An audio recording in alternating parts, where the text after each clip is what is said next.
l'hématurie microscopique. Ça, on ne la voit pas à l'œil nu. Ça, on la découvre d'une manière généralement, on va dire, fortuite. Donc, et du coup, l'hématurie microscopique, elle a une autre définition qui répond à des chiffres généralement, le nombre d'hématies au niveau de millilitres d'urine, ou bien le nombre d'hématies par champ optique, un champ optique de l'examen microscopique. Donc, retenez ça bien. Hématurie microscopique, elle est définie par le nombre d'hématies par millilitre, 5 à 10, supérieur à 5 à 10, ou bien 3 hématies par champ, supérieur à 3 hématies par champ, parce qu'il est admis que quelqu'un qui a une ou deux hématies dans le sang, c'est pratiquement du normal, et ça ne répond pas à la définition d'une hématurie, on va dire, qui doit déclencher une enquête, etc. Donc, il faut toujours confirmer cette hématurie microscopique par un examen, on va dire direct, de microscopie, tel que par exemple le CBU. Pourquoi la chimie des urines? Lorsqu'on fait la chimie des urines, on a besoin de faire la microscopie en plus. La chimie des urines, c'est une réaction de virage sur des bandelettes. Elle est excellente pour détecter une hématurie, on va dire, hématurie microscopique.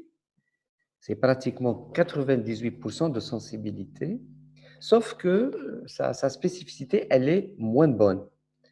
Pourquoi? Parce que si les bandelettes sont périmées, par exemple, on peut avoir des faux négatifs. Si, par exemple, l'individu va prendre beaucoup de vitamine C, il y aura donc de l'interaction dans la réaction de virage et on peut avoir de faux négatifs ou de faux positifs. Donc, il est recommandé, pour pouvoir parler d'une authentique, d'une réelle hématurie microscopique, il faut faire un examen microscopique. Alors, quelle est la valeur de cet examen microscopique qu'on appelle communément le sédiment urinaire? C'est très riche comme valeur diagnostique. Pourquoi?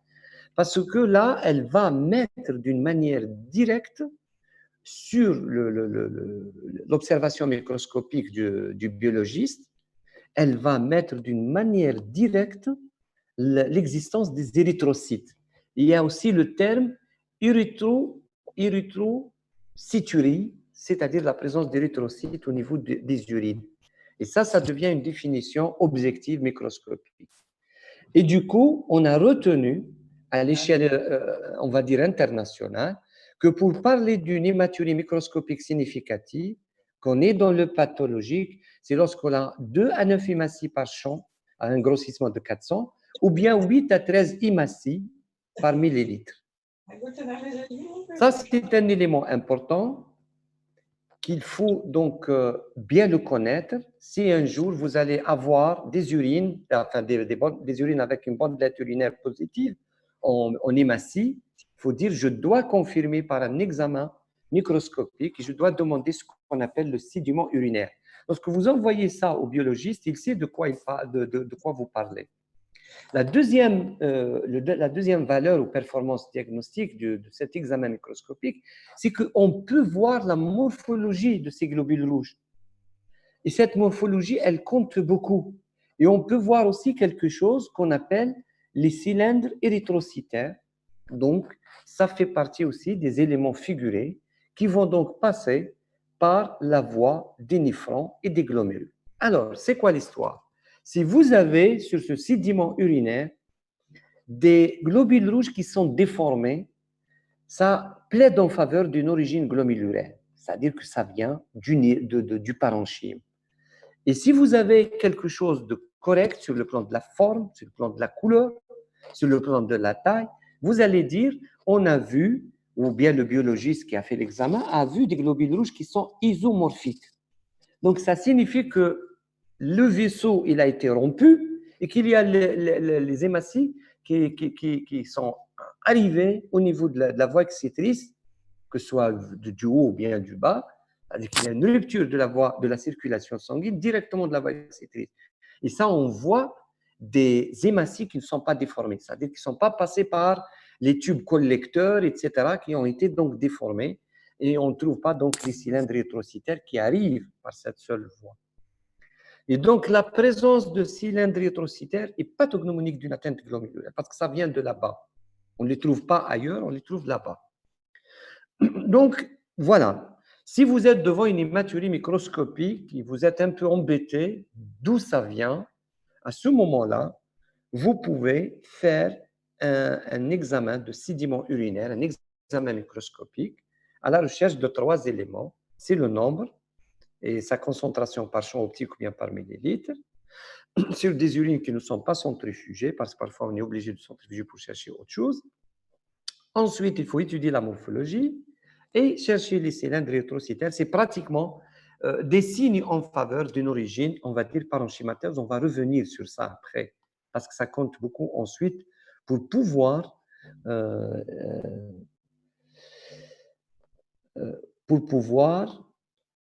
faire la part des choses de l'origine, qui soit donc d'origine néphrologique, enfin parenchymateuse, ou bien d'origine urologique, donc la voie excrétrice. La valeur diagnostique aussi de ce qu'on appelle le rapport albuminurie-protéinurie. Tout le monde le sait maintenant, et ce n'est pas un secret, que l'albuminurie, elle augmente lorsqu'on a une maladie glomérulaire. Et les gens qui ont étudié ça, ils ont dit pourquoi ne pas faire un rapport et voir si ce rapport-là il est significatif lorsqu'il y a une atteinte glomérulaire réelle. Et du coup, ce rapport-là, qui n'est pas très utilisé malheureusement, démontre qu'à chaque fois que la concentration de l'albumine dans les urines sur la protéinurie totale, bien sûr dans les 24 heures, chaque fois que ce rapport est supérieur à 0,6, on est dans une sensibilité, c'est-à-dire qu'on est dans une confirmation que l'origine est glomérulaire dans 97% des cas, et qu'on est, si c'est inférieur, qu'on s'approche du 100% pour dire qu'il n'y a pas d'atteinte glomérulaire. Voilà, la médecine d'aujourd'hui, elle s'appuie beaucoup sur ces indicateurs en chiffres, en scores, en grades, etc. Si on a ces quelques astuces, je pense qu'on peut faire la part des choses déjà lorsqu'on commence à analyser comme des gens qui font de la bonne analyse devant un symptôme pour savoir quelle est l'origine ou bien de quoi il s'agit. Alors maintenant, on va rentrer sur un autre volet, sur un autre aspect. C'est que le malade, lorsqu'il vient se plaindre parce qu'il a uriné du sang, il va s'alarmer, il a de la panique. Lui et ses proches. Et c'est pour ça donc on qualifie l'hématurie de symptôme d'alarme. Symptôme d'alarme, en fait, même pour le médecin. Alors, pour les patients et leurs proches, ils ont une peur d'avoir une pathologie grave. J'ai uriné du sang au docteur, est-ce que ce n'est pas grave? Et il s'est vécu comme une hémorragie, peur de se vider de son sang. C'est ça le sentiment du malade et de ses proches. Et donc, le médecin qui va affronter cette situation, il a une responsabilité engagée. Premièrement, pour établir un diagnostic étiologique, parce qu'il doit répondre à ce malade de quoi il s'agit, aussi à ses proches. Et de l'autre côté, si l'hémorragie elle est importante, il doit éviter donc que ça arrive à une altération de l'état général, à arrêter le saignement, etc. Donc voilà, si on veut parler d'une problématique, si vous voulez médecin malade, en matière d'hématurie, c'est cette panique-là. Il faut garder, moi j'aime bien donc cette phrase-là pour dire que l'hématurie est un symptôme d'alarme pour le médecin et pour le malade. Parce que le médecin aussi, il est alarmé, il doit prouver qu'il ne s'agit pas de quelque chose de grave et il doit réconforter. Donc, comment discuter de l'hématurie avec le patient et ses proches? C'est vrai, on aborde rarement dans nos cours, et c'est l'une des failles de notre formation, de nos formations, comment on discute avec le malade. Le médecin n'est pas un titulaire d'un diplôme, c'est quelqu'un qui sait communiquer. Le médecin 5 étoiles, c'est un bon communicateur, c'est quelqu'un qui parle bien, qui transmet bien le message et qui n'utilise pas donc des mots, on va dire, très mal compris, très mal interprétés par le patient. Et il choisit, comme je l'ai dit la fois passée, le lieu et le moment pour parler d'un problème concernant la santé de son malade. Donc, il a à pouvoir expliquer que ce n'est pas toujours grave. Parce que lorsqu'on veut parler d'un problème, avec le malade et dans la communication d'une manière générale, il faut toujours commencer par la chose qui est positive. On peut dire d'ores et déjà à un patient qu'il ne faut pas trop s'alarmer parce que ce n'est pas obligatoirement grave. Est-ce que vous pouvez éteindre le micro, s'il vous plaît?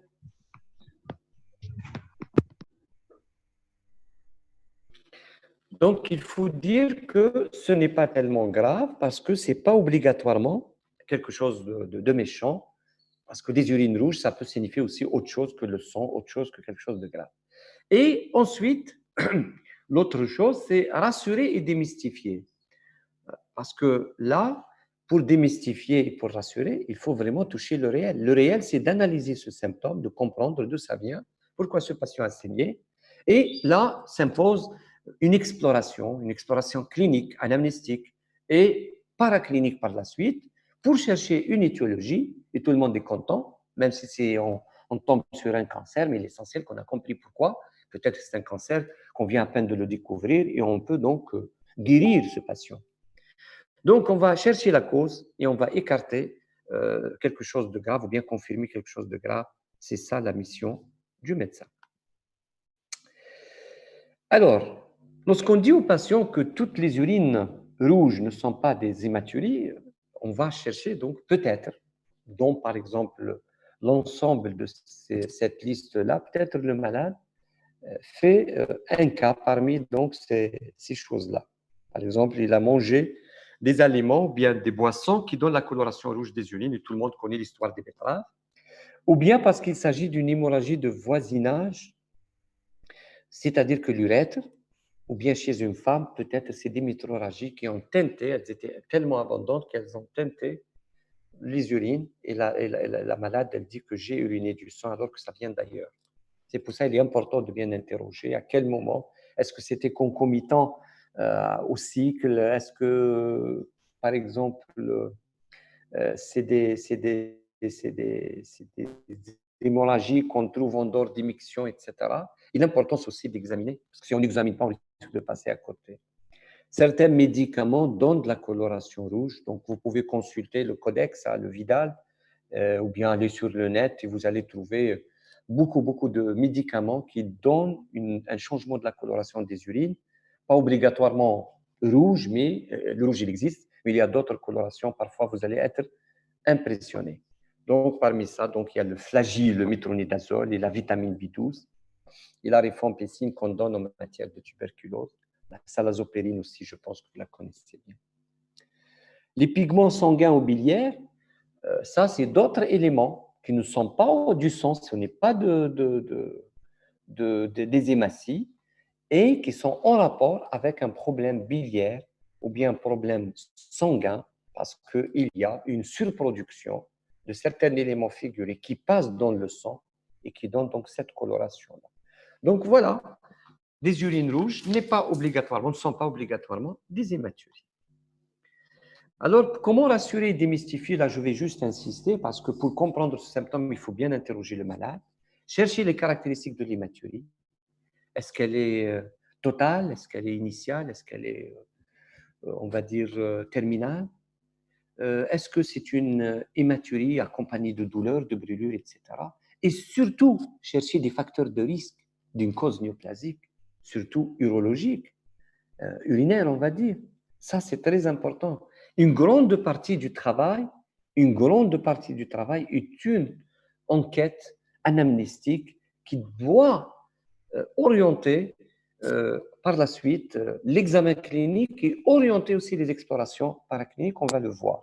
La deuxième action, dans le volet rassuré et démystifié, en présence donc d'un malade, c'est l'exploration. Il faut expliquer aux patients que pour pouvoir aller vers une cause, comprendre et agir, il faut qu'on explore.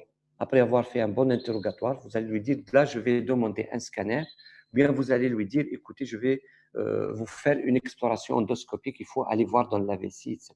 Parce que vous avez constaté que l'hématurie survient de la vessie, que le malade est un grand tabagique, que ce n'est pas la première fois qu'il fait son hématurie et qu'il a constaté que malgré l'échographie qu'il a faite, ils n'ont rien vu, donc une échographie ne peut pas tout écarter aussi. Donc, il faut aller chercher cette étiologie et écarter encore une fois, coûte que coûte, une cause néoplasique. C'est pour ça que je vous ai dit dès le départ que l'hématurie est un symptôme d'alarme aussi pour le médecin. Parce que le médecin, il a cette responsabilité engagée pour confirmer de quelle origine est cette hématurie. Ensuite, on va agir en fonction de la situation, hein, en fonction des circonstances de découverte. Parfois, la situation elle est tellement évidente, le malade il vient au niveau des urgences, il a fait donc un accident, il est tombé, donc il urine du sang, c'est post-traumatique, ça c'est bien connu. Mais sinon, si c'est spontané et tout, on va penser, est-ce il a une cause urologique ou bien il a une cause néphrologique? Et ça aussi, ça compte beaucoup. Ce qui est moins évident, c'est l'hématurie microscopique asymptomatique de l'adulte. Et là, on trouve pas mal lorsqu'on fait dans un bilan dans le cadre d'une autre maladie ou bien dans, par exemple, la médecine professionnelle, la médecine de travail.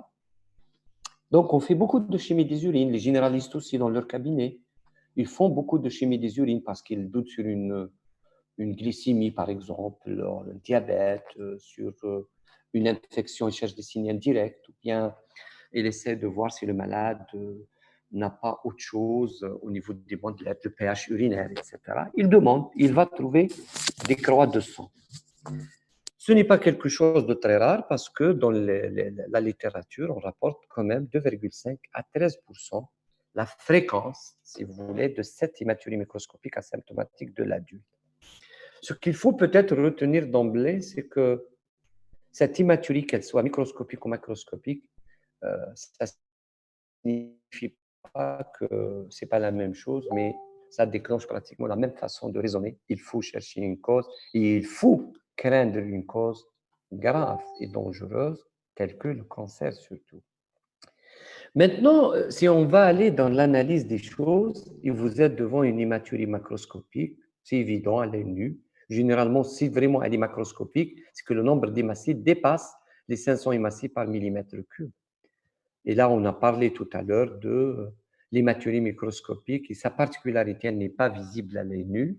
Et il faut vraiment aller, malgré donc une chimie des urines qui va montrer des bandelettes, sur les bandelettes des croix de sang, on ne peut pas parler d'un diagnostic d'hématurie microscopique si on ne fait pas un examen microscopique, un sédiment urinaire pour confirmer. Il faut bien le retenir, hein, parce que si vous allez un jour faire de la bandelette urinaire chez un malade, c'est bien. Vous allez trouver des traces de sang, des croix, etc. Mais il faut dire au malade qu'il faut passer au microscope les urines pour pouvoir confirmer est-ce qu'on est dans la définition ou non. Alors, cette hématurie macroscopique, c'est un motif fréquent de consultation. Hein. Au niveau des urgences, en dehors donc, suite à un épisode spontané d'hématurie, à distance d'un autre épisode, donc vous allez trouver un peu de tout. Ce qui est un peu inquiétant, c'est que ce n'est pas un symptôme qui est spécifique à une pathologie bien déterminée. Il associe plusieurs pathologies, du banal, du simple, la lithiase, l'infection, jusqu'au grave, qui est donc la cancérologie, enfin la néoplasie. Et aussi la cause néphrologique, il ne faut pas l'oublier, on peut avoir beaucoup donc d'hématurie d'origine néphrologique. Sur le plan de la bandelette urinaire, ça, on en a parlé.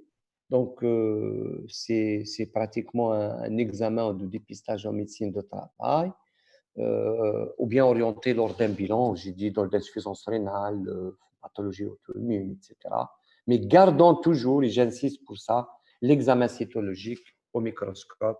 Partons donc déjà de l'ECBU. Est-ce qu'il y a une différence entre les deux? Retenez bien ce dogme, si vous voulez. Donc, la valeur sémiologique, elle est identique. Ça signifie qu'il y a une atteinte du parenchyme urinaire ou de la voie excrétrice et qu'il faut aller chercher une cause. Comment évaluer cliniquement une hématurie? Donc, ça, derrière ça, il y a un but. Il faut essayer d'aller trouver les principales hypothèses diagnostiques. Si vous faites du bon interrogatoire, vous faites un bon examen clinique, quel est le but? Le but, c'est réunir le maximum d'hypothèses diagnostiques et justifier les examens complémentaires. Ça, c'est le bon sens de la clinique. Celui qui fait de la bonne clinique. Le bon clinicien, il raisonne comme ça. Il interroge son malade, il l'examine, etc. Ensuite, il dit, je vais demander tel et tel examen. On ne va pas demander à tout le monde des endoscopies vésicales. Et on ne va pas demander à tout le monde la recherche de BK dans les urines. Et on ne va pas demander à tout le monde des IRM et des TDM.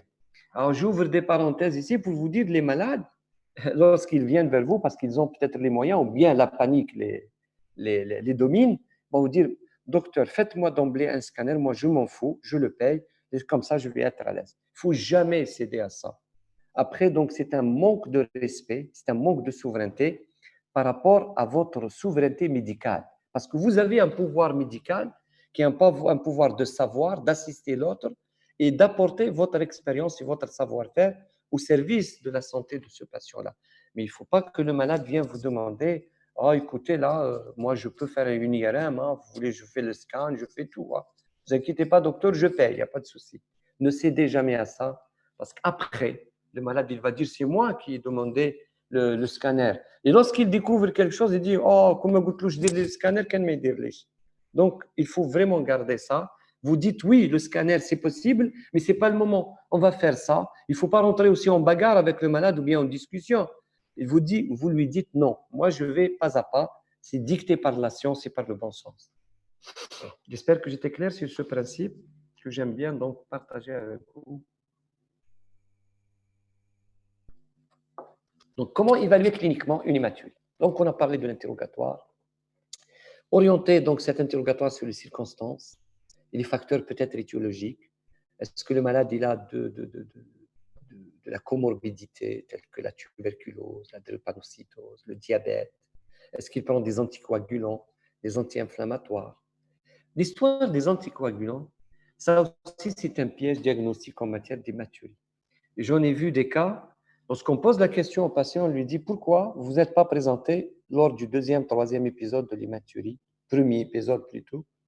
Il vous dit j'ai vu mon généraliste, et il m'a dit étant donné que vous prenez des anticoagulants, c'est normal que vous saigniez.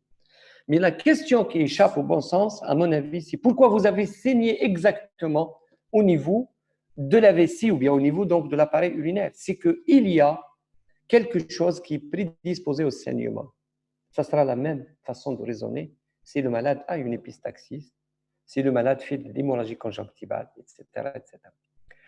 Donc, sous anticoagulant, si on saigne par un endroit, c'est que cet endroit, il est prédisposé à saigner. Donc, ce n'est qu'une circonstance de découverte, ce n'est qu'un élément qui a aidé la révélation de l'existence de cette hématurie et de cette lésion sous-jacente. Un autre élément dans l'interrogatoire qui est très discriminatif, qui peut vous orienter vers l'origine, au moins vers l'appareil, vers le site. Ça s'appelle la valeur localisatrice. C'est la valeur topographique de l'hématurie. Si elle est initiale, on a toutes les chances que l'origine est localisée au niveau de la prostate ou bien au niveau du col, au niveau de l'urètre. Parce que les premières urines vont entraîner, vont passer, le premier passage va être au niveau de la prostate. Et après, on va voir les urines qui deviennent claires. Ça, si on ne pose pas la bonne question au patient, vous n'allez jamais avoir la réponse. Sinon, vous faites la preuve des 3 vers et vous allez être sûr que c'est une hématurie initiale ou bien terminale ou bien totale. Ça, c'est aussi quelque chose de bien, mais je sais que très peu de gens le font. Mais si on pose la question au patient, on a rapidement la réponse. Mais parfois, les malades ils vous disent « j'ai pas fait attention ». Mais lorsqu'il revient la prochaine fois, il va vous dire « ah, si ». Maintenant, il y a quelque chose de très fin qu'il faut retenir aussi. Des malades qui font de l'hématurie totale, elles perdent la valeur topographique diagnostique. C'est-à-dire que le malade vous dit « mais toutes les urines sont rouges, du début jusqu'à la fin. C'est une hématurie totale ». Et là, elle perd sa valeur topographique. On ne sait pas d'où ça vient. Est-ce que c'est l'urètre? Est-ce que c'est la prostate? Est-ce que c'est la vessie? Est-ce que ça vient du haut du rein? Parce que généralement, les hématuries qui viennent à partir du rein, du haut, donc c'est total. Il y a un élément important, étant donné que le cancer de la vessie est très fréquent chez nous, il faut dire, cette hématurie, est-ce qu'elle ne devient pas plus foncée vers la fin? S'il vous dit qu'elle devient plus foncée vers la fin, elle prend sa valeur localisatrice, donc on va dire topographique, et probablement elle survient de la vessie, ça s'appelle une hématurie à renforcement terminal. Retenez ça bien. Le malade, il ne va pas faire attention, il vous dit, moi j'urine, toutes les urines du début jusqu'à la fin, c'est du sang. Mais si vous allez lui poser cette question, vous n'allez pas poser cette question, vous n'allez pas avoir de la réponse. Hein. C'est tout à fait normal. À lui dire, est-ce que cette hématurie qui est rouge, elle ne devient pas plus rouge vers la fin? On va vous dire, mais si, vers la fin, c'est encore plus rouge. Donc, c'est comme une hématurie terminale, ça a la même valeur. Et là, on est orienté sur la vessie et on a toutes les chances de trouver la cause au niveau de la vessie. Sinon, dans les autres cas de figure, elle peut être totale et la teinte urologique et néphrologique est possible. Quels sont les éléments qui peuvent nous orienter vers cette origine urologique ou néphrologique? Déjà, on peut trouver des facteurs de risque. Revenez bien sur l'interrogatoire. Malade, il est tabagique, il a travaillé dans on va dire, dans un environnement, bien dans une usine où il y a des colorants, etc. Et donc, on va dire qu'il y a une possibilité d'un cancer donc urothélial. Les antécédents de colique néphrétique, c'est une cause urologique. Le traumatisme, le voyage, la présence de cailloux, parce qu'il s'avère que l'hématurie, bien le sang qui vient directement à partir des glomérules, il ne caillote pas. Et là, je vous donne rapidement la réponse parce qu'il y a un élément qui l'empêche de se coaguler, c'est l'urokinase. Donc, l'absence de cailloux, ça plaide plutôt en faveur de l'origine néphrologique. Et lorsqu'on a des cailloux, on va dire c'est un vaisseau qui s'est rompu et ça vient directement vers l'extérieur et ça caillote parce que ça ne vient pas directement du glomérule.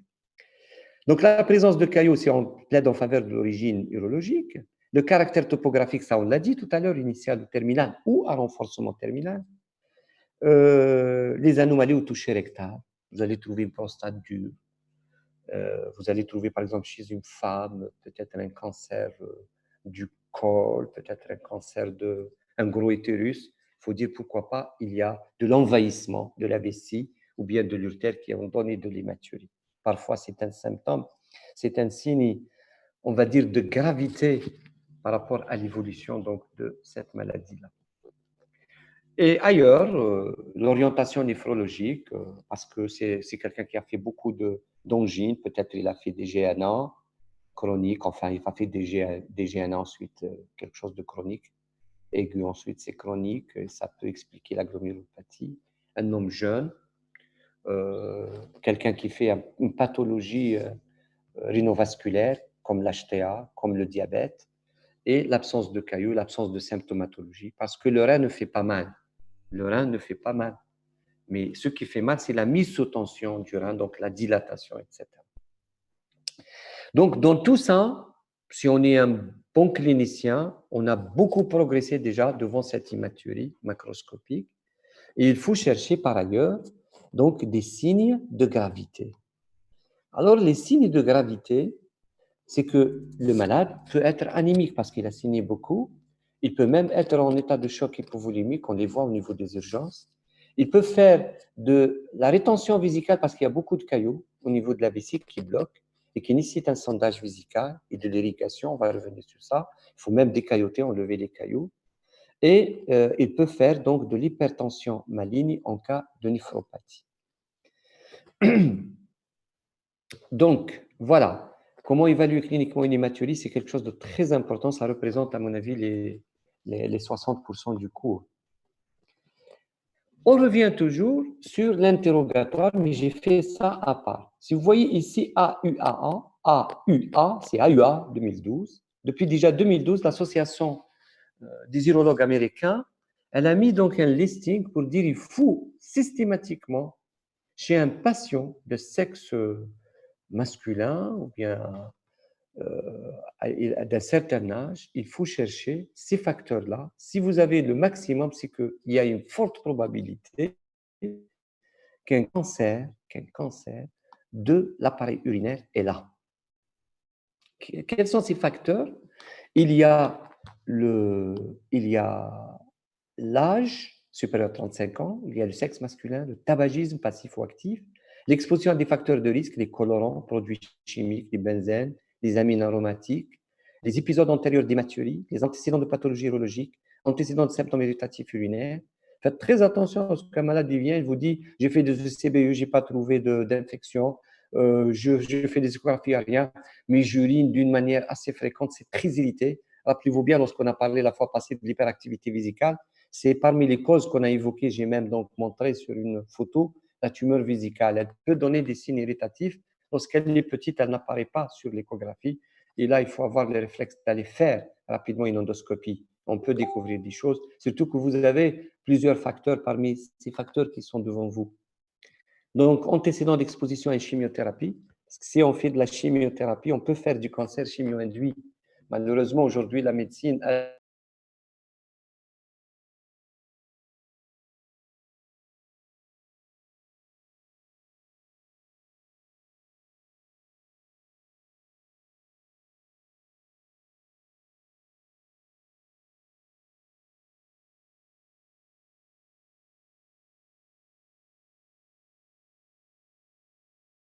Allô?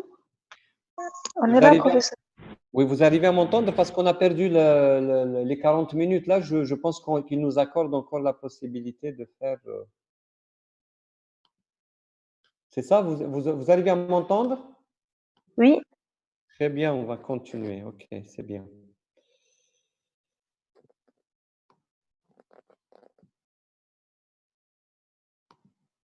Vous avez la présentation? Vous avez la oui, présentation? Donc, on s'est arrêté là. Donc, on va voir quelques manifestations particulières de l'hématurie. Essayez de bien suivre parce que c'est des cas de figure que vous pouvez rencontrer dans votre vie, mais ça existe. On va commencer par l'hématurie d'effort. Les hématuries d'effort, c'est que ce sont des hématuries qu'on peut voir après une activité physique prolongée. Souvent, c'est microscopique, dans 80% des cas. Et donc, le mécanisme, il est mixte. On peut avoir, c'est lié directement au traumatisme parce qu'on fait un sport ou bien on fait un combat, on fait peut-être, je sais pas, du football et on reçoit des coups. Vous pouvez fermer le micro, s'il vous plaît? Donc, vous pouvez avoir ces microtraumatismes ou bien c'est parce qu'il y a une perméabilité glomérulaire accrue pendant l'effort. Il y a des gens qui sont comme ça. Chaque fois qu'il y a un effort exagéré, donc la perméabilité glomérulaire, elle augmente et elle peut laisser passer des érythrocytes. Quelle est la conduite à tenir? Il faut réévaluer après quelques jours de repos. Mais si ça persiste, malgré donc à distance de l'effort, il ne faut pas donc la négliger. Il faut vraiment aller faire un bilan endoscopique et demander une imagerie. Le minimum, c'est une échographie et ne pas méconnaître une cause organique. Donc, cette hématurie d'effort, il faut bien la connaître. Il faut savoir que c'est rien du tout, que l'explication, c'est généralement des traumatismes, des micro-traumatismes en rapport avec l'exercice, ou c'est parce que l'individu, il a cette particularité de voir la perméabilité glomérulaire qui augmente pendant l'effort. S'il n'y a rien en dehors de l'effort, il faut juste surveiller et rassurer le malade.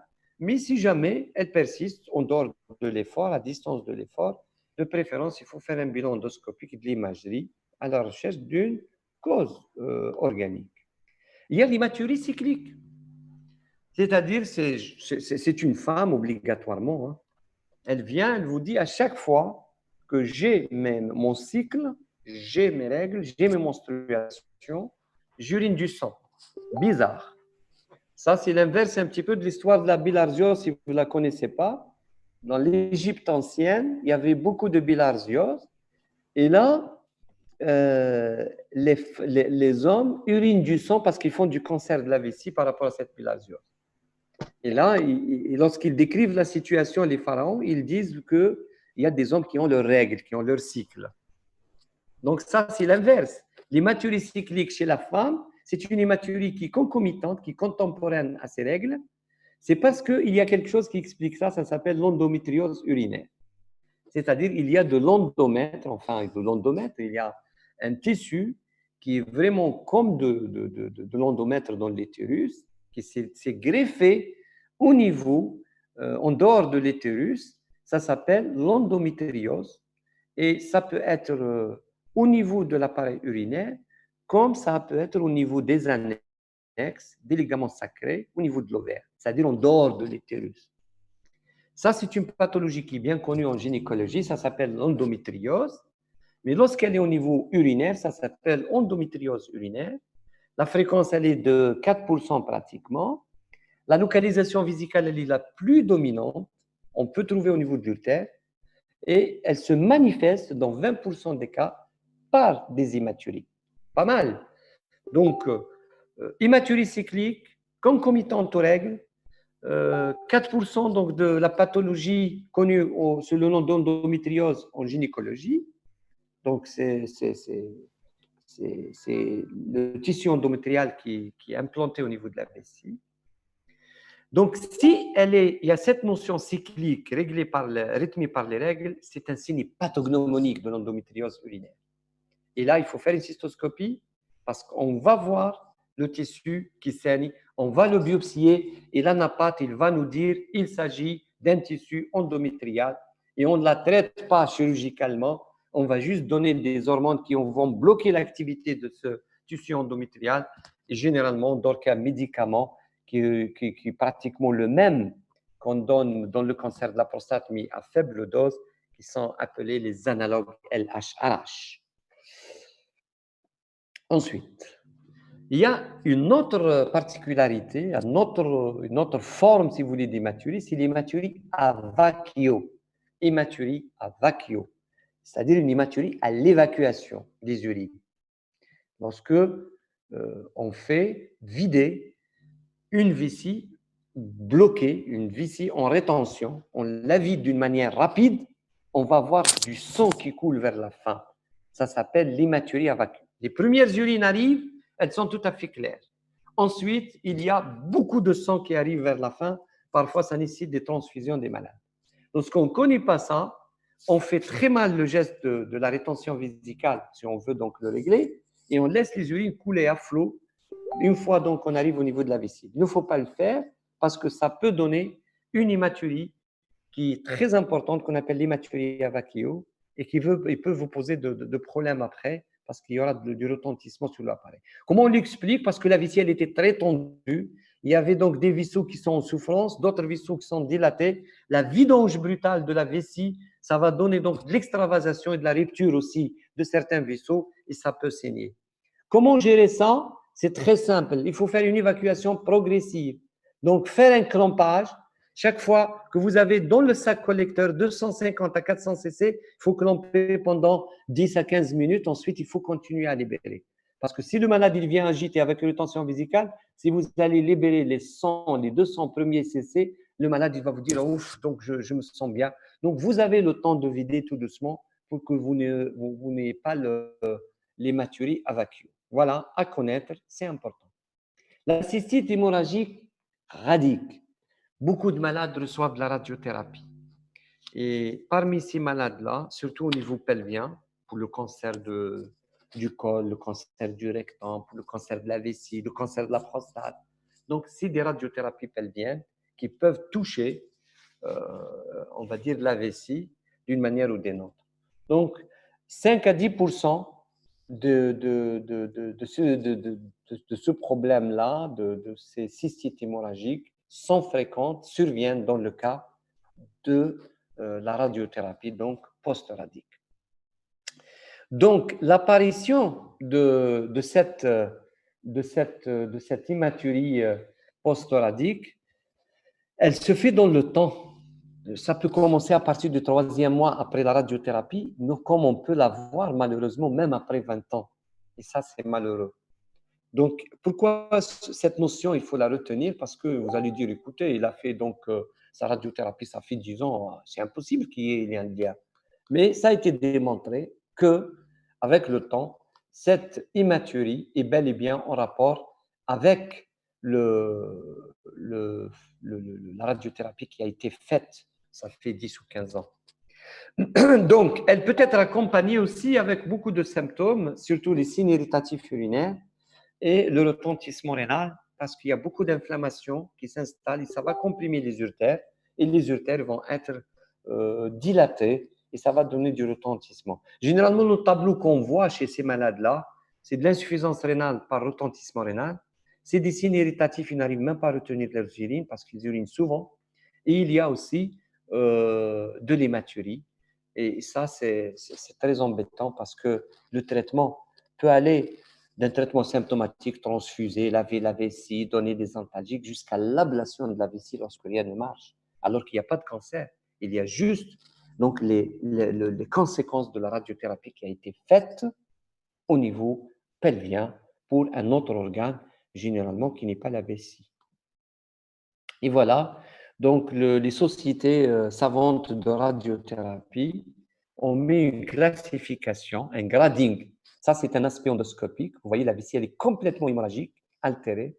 Et ça va du grade 1, du grade 0, où c'est asymptomatique malgré qu'il y ait donc quelques lésions, jusqu'au grade 4, c'est-à-dire du léger, microscopique, la fréquence d'uriner toutes les 2 heures, jusqu'à aller le grade 4, la cystite, elle est hémorragique, très hémorragique sévère, avec une capacité vésicale très réduite, elle ne peut pas retenir plus de 100 cc.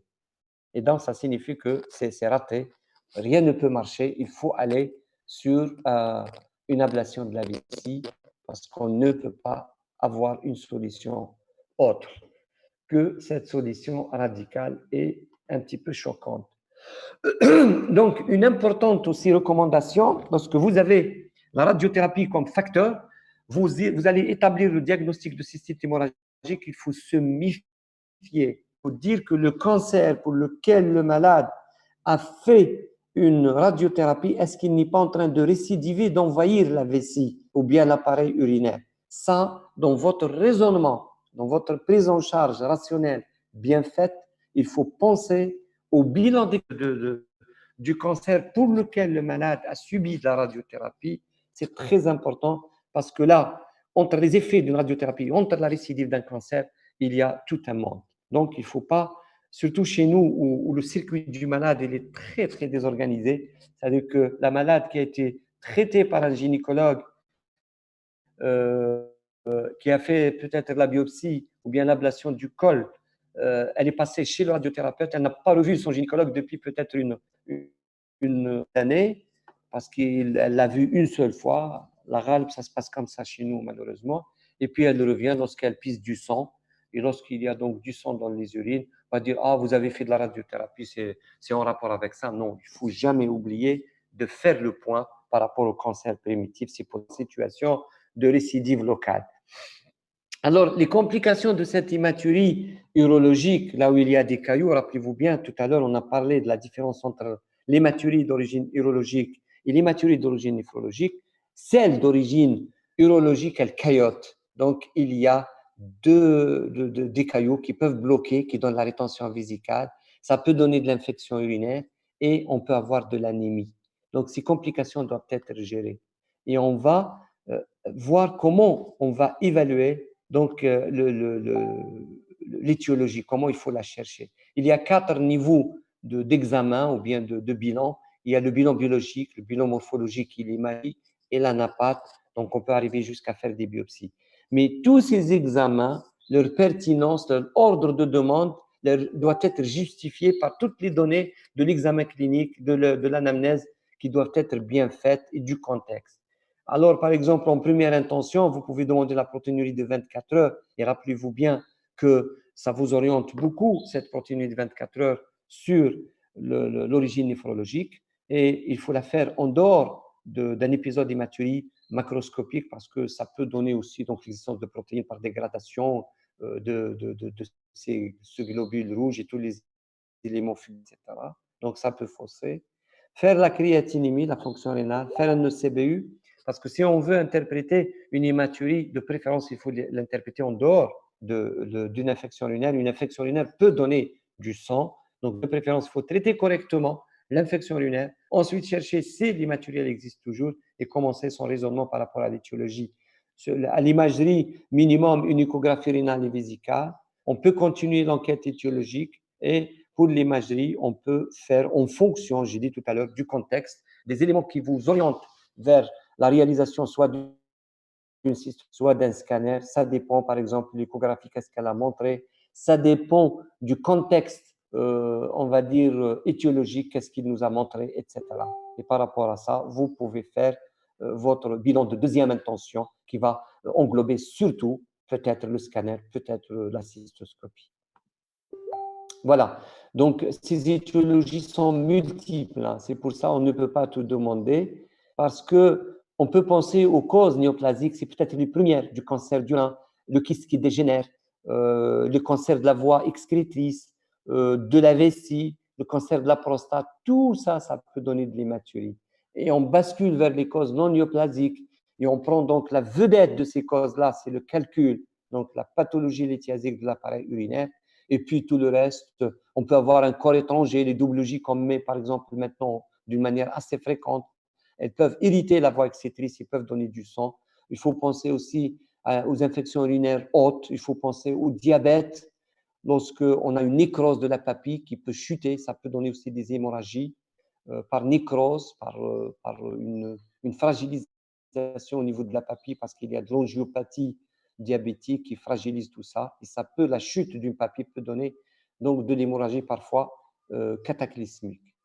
Le traumatisme, l'hypertrophie de la prostate, donc elle peut saigner aussi une prostate par infection, par des varices, etc., etc., etc. Et donc, globalement, on peut avoir une conduite à tenir qui est basée sur, si elle est donc microscopique, par exemple, c'est le cas le moins évident, on doit confirmer par la cytologie, ensuite demander le bilan de première intention, et on va être orienté vers une étiologie évidente, polykystose, infection, ou bien vers une cause urologique, parce qu'on a un maximum d'informations, parce qu'il existe de la douleur, il existe des caillots, il existe donc un contexte cytologique évocateur, par exemple, d'un cancer de vessie ou cancer de prostate. Sinon, donc, ça va être une orientation néphrologique parce qu'il y a de l'hématurie microscopique isolée, que l'enquête urologique elle était négative, n'a pas trouvé. Et là, donc, on va basculer vers une surveillance ou bien vers un traitement actif, surtout de la cause. Si on ne trouve pas d'étiologie lorsqu'on fait notre enquête, il ne faut pas négliger les choses, parce que généralement, c'est le cas de l'hématurie microscopique, c'est la condition. Si l'hématurie persiste, il ne faut pas dire que j'ai rien trouvé. Il doit y avoir quelque chose. Mais je parle du cas de l'hématurie microscopique qui persiste. Il faut continuer à surveiller par la clinique, par l'examen cytobactériologique des urines, par la protéinurie, par le calcul du débit de filtration glomérulaire, pour qu'il n'y ait pas une évolution vers une insuffisance rénale sans qu'on se rende compte, alors que peut-être la cause elle est néphrologique et est en train de détruire le rein.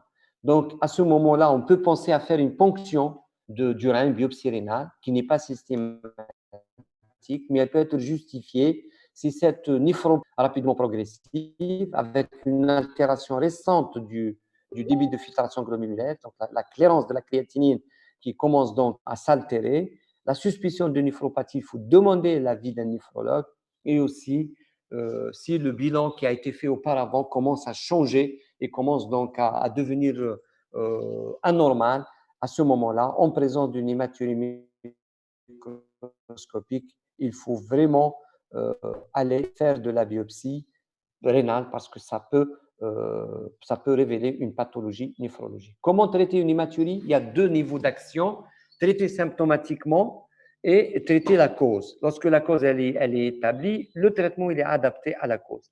Mais le traitement symptomatique il peut être commun à toutes les hématuries, quelle que soit la cause. Lutter contre l'anémie, si le malade a beaucoup perdu de sang, donc le transfuser. Faire de décaillotage vésical parce que ça bloque la vessie et il faut donc la drainer pour soulager le patient. On a vu des malades qui font de l'insuffisance rénale parce que la vessie, elle est pleine de caillots et les reins sont bloqués. Et les malades tolèrent d'ailleurs très très mal la présence de ce nombre de caillots qui les bloquent d'une manière complète ou d'une manière partielle, mais l'essentiel, il faut décailloter. Et c'est pour ça, donc, j'insiste sur quelque chose. Si il a un caillotage, vous allez mettre une sonde, mais pratiquement jamais un cathéter suspend bien, parce qu'on sait que l'hématurie, surtout c'est le cas de l'homme qui vient, bien la femme qui vient pour la première fois avec un tableau inaugural qui inaugure donc la maladie, une hématurie caillotante qui bloque la vessie. Et vous n'arrivez pas à décailloter. Il faut penser au cancer urotélien parce que l'un des symptômes, les maîtres symptômes, c'est l'hématurie. Donc, il ne faut pas mettre le cathéter, ça peut disséminer dans les cellules. Théoriquement, ça peut prendre avant d'aller mettre le cathéter sous peut-être contrainte majeure, hein, on va dire, parce qu'on peut mettre aussi le malade au bloc opératoire et on place le cystoscope et on décaillote, etc. Mais sinon, il faut orienter vers un centre spécialisé. Alors, comment il faut décailloter? On met une sonde, il faut l'asepsie, il faut mettre un système clou. Je vais vous montrer c'est quoi. Réaliser un ECBU lorsque les premières urines sortent pour éliminer l'infection urinaire et traiter par la suite l'infection si elle existe. Faire une irrigation lavage au niveau de la vessie et faire sortir les cailloux par des seringues spéciales parfois, sinon c'est une grosse seringue, elle peut faire sortir ces cailloux, et surveiller le volume des entrées et des sorties. Si vous allez irriguer la vessie, n'allez pas dire je vais envoyer les œufs, sans calculer ce qui sort, parce que c'est possible, ça part ailleurs. Par exemple, la vessie, elle s'est rompue, et là, donc, vous êtes en catastrophique, et vous êtes peut-être à l'origine d'une catastrophe parce que vous n'avez pas bien pris en charge votre malade. Donc, à mon avis, il faut vraiment respecter ces règles-là pour dire que je vais calculer quand même ce que je vais faire entrer au niveau de la vessie en irrigation, en sérum salé, et compenser les pertes sanguines par des transfusions. Alors, le système, la sonde vésicale que vous allez utiliser, c'est une sonde vésicale un peu particulière. Ce n'est pas la sonde vésicale à simple courant, c'est une sonde vésicale dite à double courant. Il y a une voie par où sortent les urines et une voie où il faut envoyer du sérum salé. Mais sinon, le principe est le même, hein, c'est une sonde ballonnée bloquée au niveau de la vessie. Voilà, en schéma encore plus, on va dire, plus grossissant. Voilà, la sonde. Là, c'est par où il faut gonfler le ballonnet. Là, c'est par où il faut laisser les urines couler. Et là, c'est là-bas où il faut envoyer du sérum. Donc, ça va rentrer par là, au niveau de la vessie, puis ça va sortir par là. Ça s'appelle un système d'irrigation. Professeur, si vous pouvez accepter les étudiants. Oui, je suis en train de les accepter. Hein. Je vous assure que j'ai personne en attente. Hein. Vous pouvez être sûr. D'accord? Alors, ce système urinaire clos, on a l'habitude de prendre la sonde vésicale, attendre les urines sortir, ensuite placer le sac collecteur. Ça, c'est quelque chose de fou. Pourquoi? Parce que c'est la meilleure façon de faire entrer des germes au niveau d'une vessie qui est stérile. Il n'y a pas de germes. Et là, on vient régler un problème, on associe un autre, l'infection. Pour ça, ce système urinaire clos, c'est le principe de base. Lorsqu'on veut placer une sonde urinaire, ça s'appelle système urinaire clos parce que la sonde, avant de la placer dans la vessie, elle est liée au sac collecteur et elle est placée dans la vessie. On ne place pas la sonde, ensuite on ramène le sac collecteur parce que c'est ça la zone où on va infecter le malade. Ensuite, si on veut prélever des urines, on les prélève par là pour faire le CBU qui doit être normalement systématique au premier sondage.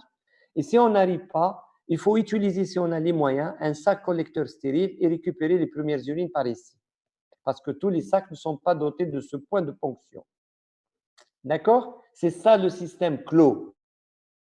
Lorsqu'il sonder un malade, il faut utiliser donc un système clos, c'est-à-dire que le sac collecteur doit être branché dès le départ dans des conditions d'asepsie au niveau de la sonde qu'il faut envoyer ensuite par l'urètre au niveau de la vessie.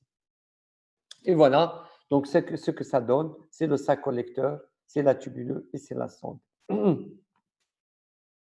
Maintenant, comment il faut faire pour décailloter? Ben, c'est très simple. Vous allez être au niveau de cette sonde à 3 voies, vous allez mettre la seringue qui est d'un certain calibre et vous allez envoyer du sérum et vous allez aspirer pour ramener les cailloux. Ce n'est pas toujours évident, mais les cailloux, généralement, ça vient. Lorsque ça ne vient pas, on peut mettre le malade au bloc et les faire sortir par les gros moyens, par voie endoscopique, parce que le malade peut avoir mal, etc. Donc, il faut l'endormir et faire ça. Ensuite, une fois vous avez lavé, pour empêcher d'autres cailloux de se former à l'intérieur de la vessie, vous faites un système d'irrigation continue dans le système clos et vous avez cette voie de lavage. Entrée, sortie.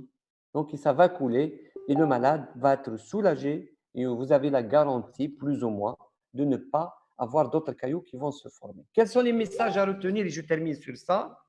Le diagnostic d'une hématurie microscopique doit être confirmé par un examen cytologique urinaire quantitatif. J'ai parlé tout à l'heure de la bandelette et sa valeur diagnostique, qui n'est pas suffisante pour confirmer le diagnostic d'une hématurie microscopique, il faut faire de la cytologie, il faut faire du microscope, le sédiment urinaire, et on a dit qu'il va nous ramener beaucoup d'informations s'il est fait d'une manière complète, c'est-à-dire qu'on va voir les cylindres érythrocytaires, qu'on va voir les globules rouges, est-ce qu'elles sont déformées, elles ne sont pas déformées, etc. Il n'existe pas de corrélation entre le type d'hématurie et la gravité de la maladie causale. Deuxième message. C'est-à-dire que si vous avez une hématurie microscopique, il ne faut pas la sous-estimer. Ça peut être le premier signe révélateur de quelque chose de très grave, tel qu'un cancer du rein, cancer de la voie excrétrice, ou bien une pathologie néphrologique débutante qui va aboutir à une insuffisance rénale si elle n'est pas bien gérée dès le départ. Et si l'hématurie n'a pas été analysée et prise en charge sur le plan étiologique, analyse, etc., dès le départ. Alors, la démarche diagnostique, elle est identique, que ce soit une hématurie macroscopique ou microscopique. Donc, ça rejoint un petit peu le principe ou bien le message numéro 2, et ça rejoint un petit peu la signification que l'hématurie peut être la révélation d'une pathologie. Maintenant, est-ce qu'il faut tout demander comme bilan étiologique? Non. Donc, tout est basé sur votre pertinence dans la phase clinique de la prise en charge. Est-ce que c'est des malades que vous avez bien interrogés, que vous avez bien examinés, vous avez réuni toutes les hypothèses, etc., pour pouvoir demander les examens paracliniques appropriés. Je pense que j'ai terminé. Est-ce que vous avez des questions? Je vais voir.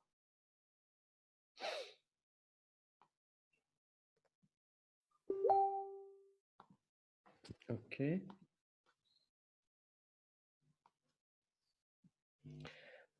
Docteur, à la fin, vous pouvez mettre votre support du cours dans la plateforme car je n'ai pas la trouver. Essayez de voir si vous m'écoutez. Essayez de voir avec la déléguée, on peut résoudre ça facilement. Est-ce que vous avez des questions? Que ce soit vous allez les écrire ou bien vous allez donc me les poser directement. Je vous écoute. Est-ce que vous êtes toujours là? Oui, on est là. La cystite hémorragique radique est un diagnostic d'élimination après une vingtaine d'années. Oui, si vous avez par exemple un malade qui vient avec de l'hémorragie, de l'hématurie, qui a fait de la radiothérapie, vous ne trouvez pas dans votre interrogatoire, dans vos éléments d'orientation, une cause, vous pouvez penser à ça. Et vous pouvez mettre le malade en endoscopie. Et par rapport à ça, vous pouvez trouver le grading qu'on a vu tout à l'heure sur le schéma de le grade 1, grade 2, grade 3 de la cystite hémorragique. Oui, je réponds oui pour les 20 ans. Je n'ai pas compris l'hématurie à vacuum. Lorsque vous avez une hématurie, vous avez une rétention vésicale aiguë, vous allez vider la vessie, d'un seul coup, vous pouvez avoir vers la fin de l'hématurie. Ça s'appelle hématurie à vacuum, une hématurie à l'évacuation. Et ça, c'est une règle. Si vous avez une rétention vésicale aiguë, vous êtes appelé à sang des malades, videz par à coup, progressivement. Videz les 250 ou les 300 cc premier. Ensuite, vous essayez de clamper pendant 5, 10 minutes jusqu'à un quart d'heure en fonction donc de l'importance du globe. Si vous n'avez pas compris, vous me dites. Hein. La différence entre hématurie macroscopique d'origine urologique et rétroragie. L'érythroragie, ça survient de l'urètre et en dehors d'émiction. Voilà. C'est ça la différence. Et il suffit donc de poser la question au malade parce que l'érythroragie, généralement, elle est post-traumatique, mais lorsqu'elle est spontanée, ça peut être un problème. Mais il faut bien poser la question si on dort, sauf si elle est abondante, elle peut être mêlée à du sang. Mais encore une fois, il faut voir, s'il vous plaît, avec le malade le maximum d'informations. Est-ce qu'il y a des lésions spécifiques sur le plan anapathe en ce qui concerne la cystite hémorragique radique? Oui, on va trouver surtout donc de la destruction massive au niveau donc de toutes les tuniques, de l'urothélium, aux muscles, etc. C'est brûlé. Ça, les anapathes les connaissent bien sur un aspect macroscopique. C'est du tissu brûlé sur la paroi vésicale. Alors, qu'est-ce qui se passe? Je pense qu'on va être privé du temps. Je vais essayer de répondre au maximum de hématurie microscopique avec CBU stérile, les protéinuries de 24 heures progressivement diminuantes. On opte à la surveillance annuelle. Oui, si vous n'avez pas donc autre chose sur le plan morphologique, si par exemple cette hématurie ne vous inquiète pas parce qu'il n'y a pas de protéinurie sur le plan morphologique, là, oui, vous faites donc une surveillance. S'il n'y a pas de facteur de risque rénovasculaire tel que l'HTA, le diabète, le malade va être soumis au protocole de surveillance de ces pathologies-là. Mais s'il n'y a pas ces pathologies-là, oui, vous pouvez faire du 6 mois jusqu'à une année de surveillance. En cas d'hématurie, je parle du rythme de surveillance. En cas d'hématurie post-radique, c'est l'indication d'arrêt de l'irradiation. C'est post-radique, ça signifie qu'on a fait déjà de l'irradiation, qui s'est survenu, j'ai dit à partir du 3e mois, ça peut survenir jusqu'à étaler sur 20 ans. Mais si vous allez avoir de l'irradiation rapidement, enfin de l'irradiation pendant les séances de la radiothérapie, vous allez avoir de l'hématurie, c'est qu'il y a un problème, peut-être il y a une infection, peut-être il y a une lésion qui est prédisposée. Là, il faut arrêter, explorer et bien sûr ne pas interrompre longtemps la radiothérapie. Comment éviter les infections urinaires système clos? Justement, le système clos, il est créé pour éviter les infections parce qu'il faut prendre la sonde, la brancher d'une manière sceptique et avec beaucoup de précautions sur le sac collecteur et commencer à sonder le malade sans que la sonde soit libre. Il faut vraiment qu'elle soit connectée. C'est ça le système clos. Et c'est parmi les moyens d'éviter les infections urinaires. Est-ce que l'hématurie est une urgence diagnostique ou thérapeutique? Les deux. Les deux. Elle est surtout urgence diagnostique. Elle est urgence thérapeutique lorsque il y a du retentissement, lorsque l'hémorragie est importante. Et si vous êtes passé par les urgences, vous voyez pratiquement un malade, 2-3 malades par jour au niveau de l'hôpital Ibn Rushd. Au cours des hématuries d'effort, pourquoi la perméabilité glomérulaire est accrue? On n'y a pas d'explication, mais il y a des gens qui sont prédisposés. Lorsqu'il y a le débit vasculaire qui augmente, il y a le débit glomérulaire, enfin, qui devient important. Mais ça reste des gens qu'on surveille, surtout. Il n'y a pas quelque chose à faire. Mais on arrive à expliquer au malade que c'est peut-être ça. C'est pour ça, lorsqu'on connaît ça, le malade, il va un petit peu atténué de sa panique parce qu'on lui dit vous avez ça, c'est quelque chose de normal, on le voit et on en a vu avant. Et la médecine, elle est très rassurante dans ses explications par rapport à cette situation donc d'hématurie d'effort. Quelles sont les complications qu'une hématurie présente à long terme? Honnêtement, le retentissement sur l'eau appareil, plutôt sur l'état général, anémie, etc., on peut le voir si on laisse le malade sans cause et si ça vraiment ça existe tout le temps. Le problème, la complication, à mon avis, qui peut exister, c'est qu'on passe à côté d'un cancer et on ne fait pas le maximum pour pouvoir expliquer cette hématurie microscopique. Ça peut être une complication de négligence et de sous-estimation. Concernant l'endométriose urinaire, quelle est la durée du traitement par analogue LH-RH? Je n'ai pas le schéma en tête, c'est généralement les gynécologues qui les traitent, mais généralement, c'est des schémas qui dépassent les 6 mois jusqu'à une année et peut-être même plus en fonction de la réponse et de la régression du tissu endométrial. Renforcement terminal spécifique uniquement pour une origine vésicale seulement? Oui, si on a donc de l'hématurie à renforcement terminal, ça signifie que la vessie, elle saigne abondamment, mais lorsqu'elle se contracte, le saignement devient encore plus important. Et donc, c'est ça l'hématurie à renforcement terminal. C'est vraiment quelque chose qu'on cherche avec beaucoup de finesse avec le patient. Mais elle a la même valeur qu'une hématurie terminale. Si on n'a pas de site de drainage haute, pour faire le CBU, on la prélève à partir du site qui est en bas. Oui, mais il faut éviter donc les premières urines pour ne pas fausser les résultats. Non, les urines à la base sont stériles. Mais maintenant, c'est un prélèvement de principe pour éviter, ce sont des urines qui sont infectées ou non, pour par la suite donc traiter le malade et c'est tout. Et aussi faire la part des choses que ce n'est pas le thérapeute, ce n'est pas celui qui a placé la sonde qui a infecté le malade. Parce que si on va trouver des urines qui sont stériles, ensuite le malade, il va faire de l'infection, ça signifie que le malade a été infecté par le sondage. Très important. Si vous êtes d'accord, si vous avez bien compris, faites-moi signe, hein, sinon je considère votre silence comme une satisfaction.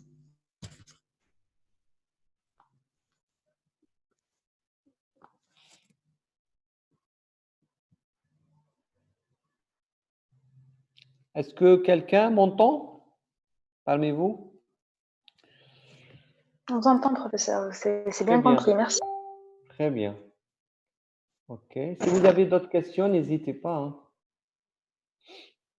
Moi, je trouve que ce cours, il est très intéressant. Franchement, j'ai souhaité que le nombre d'étudiants soit plus important, mais que faire? C'est une question de motivation. Comment interpréter les résultats si on a fait le prélèvement à partir d'une ponction sus-pubienne? J'ai dit que la ponction sus-pubienne en matière d'hématurie, elle est proscrite parce qu'il y a un risque de cancer sous-jacent, sauf si vous êtes sûr du diagnostic. Mais pour être aseptique, il faut vraiment bien badigeonner et bien donc aseptiser la zone de ponction. Logiquement, donc il n'y aura pas de problème. Pourquoi on peut avoir une insuffisance rénale pour la cystite hémorragique radique? J'ai dit que l'inflammation et la cicatrisation fibreuse, elle est tellement importante qu'elle va étrangler les deux méas, les urtères, et elle va donner du retentissement vers le haut appareil. Ce n'est pas l'hématurie qui est à l'origine de ça, mais c'est la cicatrisation parce qu'il y a beaucoup d'agressions au niveau de la vessie par la radiothérapie qui donne des réactions inflammatoires qui sont répétitives, qui donnent de la sclérose. Ça devient très, très dur comme tissu autour des urtères et ça donne du retentissement sur le haut appareil, ça donne de l'insuffisance rénale. C'est ça ce qui explique l'insuffisance rénale dans la cystite hémorragique radique ou post-radique.